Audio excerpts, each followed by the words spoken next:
Thank you very much indeed. Since the start of the current crisis, the MacGill School has repeatedly addressed the issue of reforming our republic. Eminent speakers from many sections of society have made contributions. And the outcome each year has been a consensus that the basic structure of Irish politics is broken, that it makes crisis more likely, and that it requires a deep and profound reform. I agree with this view. Both here and elsewhere I have talked at length about past failures. I have addressed failings of governments I belonged to, as well as the fact that every pressure within the political system was actually to push for policies which would have made matters even worse. Today, in the 5th year of this crisis, nothing of substance has changed. If you take the list of claimed achievements on reform which the Taoiseach read out here on Sunday night, you will not find one significant change to how Ireland is governed. A different status for ministerial drivers, a tiny reduction in the number of TDs to take effect in 2016, the abolition of a level of local government which has almost no powers, and the introduction of a new Dáil sitting day where no votes are allowed and no legislation has emerged, certainly amount to change. But to present this as transformative reform is transparently ridiculous. Reading the Taoiseach's speech from Sunday, it is impossible to miss the gap between his claims and the views of the public. At the heart of government in a democratic republic should be public trust in government. The Taoiseach's claim to have restored this trust is simply untrue. Last week, the European Commission published survey results showing that 77% of Irish people do not trust their government. And 3 years ago, in the white heat of the crisis, the figure was 75%. What is important to know is that this low level of trust in government has nothing to do with taking tough budgetary decisions. Trust improved significantly immediately after the general election, but collapsed quickly, and well before the budget of 2011. This was a government elected with an unprecedented majority and on the promise of radical action. It also carried with it the goodwill of the whole country. I have no doubt those high levels of public dissatisfaction and distrust, which incidentally are rarely mentioned in the media, link directly to the failure to show any interest in real reform of our system. In October, there will be a referendum on making over 40 changes to the political provisions of Bunreacht na hÉireann. It marks the defining moment of whether or not there will be any political reform in Ireland. Never before has a government produced an amendment which involves so much change and so little reform. The government's proposal ignores every lesson of the recent crisis. Rather than opening up politics, introducing new checks and balances within the system, and delivering a more effective parliament, the government has chosen to double down on the current failed model of governance. The amendment will increase the power of government, have parliamentary review of legislation, and make a flawed system much, much worse. Earlier today, this summer school gave time to discussing aspects of the governing systems in other countries, particularly in Scandinavia. This is a very good thing to do because it reinforces just how much of an outlier the Irish system is. No other country has one chamber of parliament combined with a non-executive president, weak local government, and total control by government of the agenda of parliament. In unicameral Finland, for example, there are 200 members of parliament, and the constitution gives them powers beyond anything held by TDs. Key parliamentary committees have constitutional status and have built a long record of acting independently. Their constitution also gives members of parliament specific rights to get information from any government agency, and it requires ministers to attend for rigorous questioning when this is demanded by 10% of MPs. It would not be possible for the Finnish minister to refuse to answer specific questions about the abuse of information given to him by the head of the police. Many Finnish parliamentary rules cannot be changed without a broad consensus. In addition, they have strong local government, which controls major areas of public spending and revenue raising. The evidence from countries with proven models of good governance is that government should have less control, not more, as is now happening here. In this Dáil, we have faced an executive exerting ever tighter control over everything we do. We have faced ministers who believe they don't have to answer even basic questions about their conduct. We have faced a determined policy to shout down opponents and shut down debate. We have met for longer, but have been allowed to decide less. The Dáil today is more marginalised and has less influence on public affairs than at any time in its 94-year history. The situation is so bad that even the Government Chief Whip and the Chairperson of the Fine Gael Parliamentary Party have described the record of ministers in the context of Dáil reform as, quote, deplorable.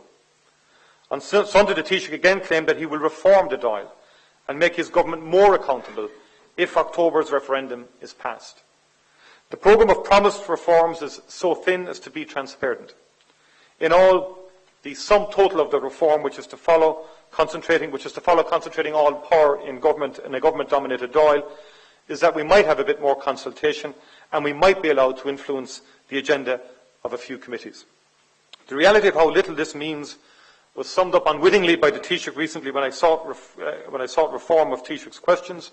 I was asking the Taoiseach during Taoiseach's question time about Dáil reform. He replied on the record of the Dáil, and I quote, "We will have a chat about the matter before we make it a fait accompli." Fundamentally, October's referendum is less about the Seanad and more about whether or not there will be any genuine reform of Irish political structures. The people will face a choice. Vote yes and the government will hang up its mission accomplished banner, or vote no and demand real reform. I and my party are determined to move the debate on reform onto measures which address the clear failings of the political system in a comprehensive and genuinely radical way. We accept much of the analysis of the failings of our system of government that have been aired here in the last 3 days. That is why this week we are circulating a detailed policy discussion document, and it's available this evening also, our copies at the back of the hall, which contains our analysis of what is wrong with the system and how it can be fixed. Backing this up are proposals for 70 specific changes to the workings of the Oireachtas and the government. And many of these could be implemented immediately. Others would require legislation, and a few would involve constitutional change. This evening doesn't provide enough time to go into the proposals in detail. In summary, we believe that Ireland's current balance of powers within the political system is deeply flawed and is at the root of many of the failures of the system in the last decade. It needs more expertise and more checks and balances. We have outlined reforms to address this in 4 major headings. First of all, the Oireachtas needs to be freed from the absolute control which government currently has on its work. Few parts of the Constitution are ignored as much as Article 28(4)(1, which states that, and I quote, "the government shall be responsible to Dáil Éireann." In practice, the Taoiseach and his ministers exert near total control over the Dáil. Only part of this is because of the whip system. Much more important are a series of rules which directly make Parliament subservient to government. There is a constitutional ban preventing any non-member of government even getting a vote on a proposal which involves spending money. The Dáil's order of business can only be set or altered on the proposal of government. A deputy may only ask a question about ordering business once business has already been ordered. No private member's bill can even be brought to a final vote without government approval. Government has the power to disregard standard time and consultation rules for considering legislation. And ministers make up nearly 1/5 of the Dáil membership. Our proposals would increase the independent review of policy, reduce government control of the agenda, ensure that all proposals receive proper review before being enacted, create a powerful and independent Ceann Comhairle, and make committees more independent and expert. One element of this is to end the domination by government of nearly all information relating to public policies, including basic evaluations of proposals. This can be done through establishing an Oireachtas Office of Policy and Economic Oversight, along the lines of the Congressional Budget Office. Staffed by independent experts, the first stage of considering any proposal before the Oireachtas would be an independent evaluation of its costs, impact and policy justification. In addition, we are proposing a procedure called regular order, which would set out minimum time and information requirements which all measures would be subject to before they could be passed by the Oireachtas. This could only be amended in a genuine emergency or with cross-party agreement. It is modelled on the practice followed in many European countries. Next, we believe that the work of ministers and government must be reformed. We propose changes to how ministers are appointed, how their work programme is set, and how Cabinet itself operates. A key part of this is to open up ministerial office beyond professional politicians. Countries with more successful records than ours have no difficulty making ministers fully accountable when they are not members of Parliament, and we could too. While changing rules for Cabinet ministers requires changing the Constitution, which we support, allowing experts to become ministers of state would only require legislation. We have a modern economy operating in a complex international system. Limiting the range of expertise which can be brought into government at ministerial level makes no sense. We should, for example, have a Minister of State solely targeted at building trade with Asia, and the best person to do this job may not be a politician. And whilst now I can't obviously discuss all of the institutions of state, it has always surprised me, as a former Enterprise Minister and Foreign Affairs Minister dealing with the external side of Ireland Inc., how little and how poorly our political and institutional system is aligned to our core economic objectives. We have to export 90% of everything we make, yet our political system, parliamentary system and administrative system is not actually designed to fulfil that core objective. In reforming the work of ministers and government, we're also proposing to end the practice where ministers are appointed without outlining their priorities or receiving individual scrutiny. The situation where ministers are announced and voted on within hours is absurd.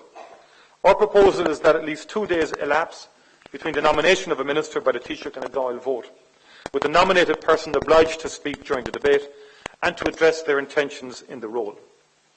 In addition, every new minister would be obliged to present a work programme to a committee within 4 weeks of appointment, with the Dáil having the opportunity to vote again on the person's appointment if it is unsatisfied or dissatisfied with the proposed programme. Politics and personality are too central to the business of nominating ministers, and it's about time that policy and expertise were included in the process. Next, we need to reform the daily work of the Oireachtas to make it more effective.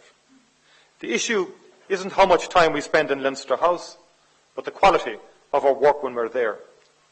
We have set out a lengthy series of specific changes to deliver a Parliament which is expert and independent in its work. And finally, we have set out reforms to electoral procedures. Amongst other things, these would make the administration of elections more independent and would tackle the widespread abuse of funding regulations by independent groups and referenda.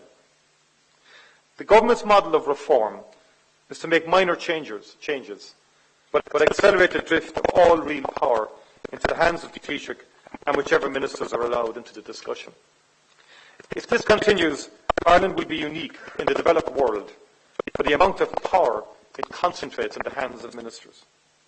Most of all, it would spell the end of any realistic hope that Irish politics will be reformed.